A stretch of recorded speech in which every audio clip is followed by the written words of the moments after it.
Assalamualaikum warahmatullahi wabarakatuh. Perkenalkan, nama saya Taufik Nur Rahim dari kelas BPIA 6303200033 dari Fakultas Usuluddin Adab dan Dakwah. Kami akan menjelaskan atau menerangkan tentang motivasi. Banyak orang dewasa ini sering kita lihat banyak anak-anak yang mengalami kemunduran dan kesulitan dalam mempelajari menjalani belajar. Hal ini dapat disebabkan faktor internal dan faktor eksternal. Salah satu faktor eksternal yaitu yang mempengaruhi belajar adalah kurangnya motivasi. Motivasi merupakan satu pergerakan dari dalam hati seseorang untuk melakukan atau mencapai suatu tujuan. Motivasi juga merupakan kekuatan yang mendorong dan mengarah tertentu keberhasilan perilaku yang tetap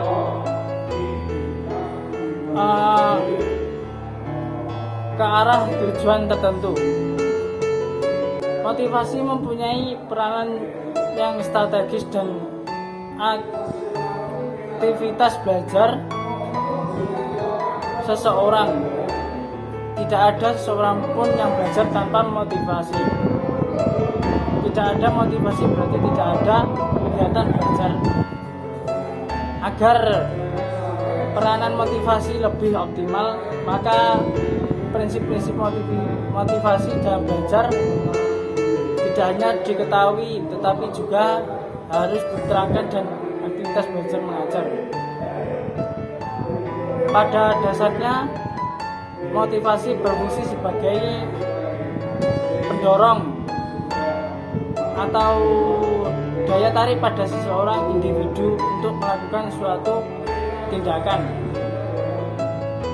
Adapun juga motivasi mempunyai fungsi lain, yaitu satu, menentukan arah yang ingin dicapai.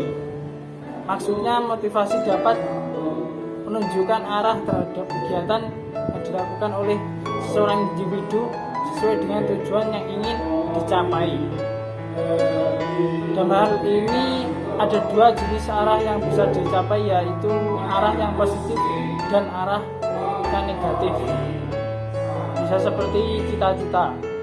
Menentukan arah perbuatan yaitu mesin pergerakan yang memberikan kekuatan bagi individu untuk melakukan suatu tindakan tertentu.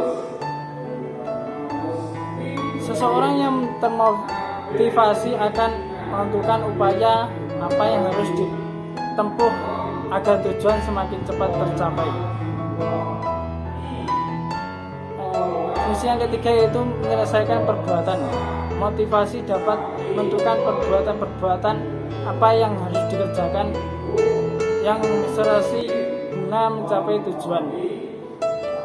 Dengan menyisihkan perbuatan-perbuatan yang tidak bermanfaat bagi tujuan tersebut, seseorang seperti contohnya seorang siswa atau siswi yang akan menghadapi ujian dengan harapan dapat lulus, tentu akan melakukan kegiatan belajar dan tidak menghabiskan waktu untuk bermain kartu atau membaca komik, sebab tidak serasi dengan tujuan.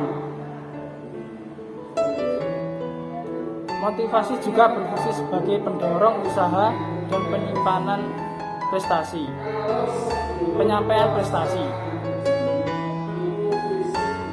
Motivasi juga berfungsi sebagai ciri-ciri motivasi. Adapun ciri-ciri motivasi yaitu yang pertama, tokoh menghadapi tugas. Maksudnya dapat bekerja terus-menerus dan waktu yang lama, tidak pernah berhenti sebelum selesai. Yang kedua, lebih senang bekerja mandiri, jadi tidak malas-malasan. Ketiga, cepat bosan pada tugas-tugas yang rutin. Maksudnya berulang-ulang begitu saja sehingga kurang kreatif. Tujuan motivasi yaitu secara umum adalah untuk menggerakkan atau menggugah seseorang agar timbul keinginan dan kemauan untuk melakukan suatu sehingga dapat memperoleh hasil atau pencapaian tujuan tertentu. Tindakan motivasi akan lebih dapat berhasil jika tujuan jelas dan disadari oleh yang dimotivasi serta sesuai dengan kebutuhan orang yang dimotivasi. Oleh karena itu, setiap orang yang akan memberikan motivasi harus mengenal dan memahami benar-benar latar belakang kehidupan, kebutuhan, dan kepribadian orang yang dimotivasi. Sekian dari saya. Apabila ada kekurangan dan kelebihan, mohon maaf yang sebesar-besarnya. Nasratul Mustaqim. Assalamualaikum warahmatullahi wabarakatuh.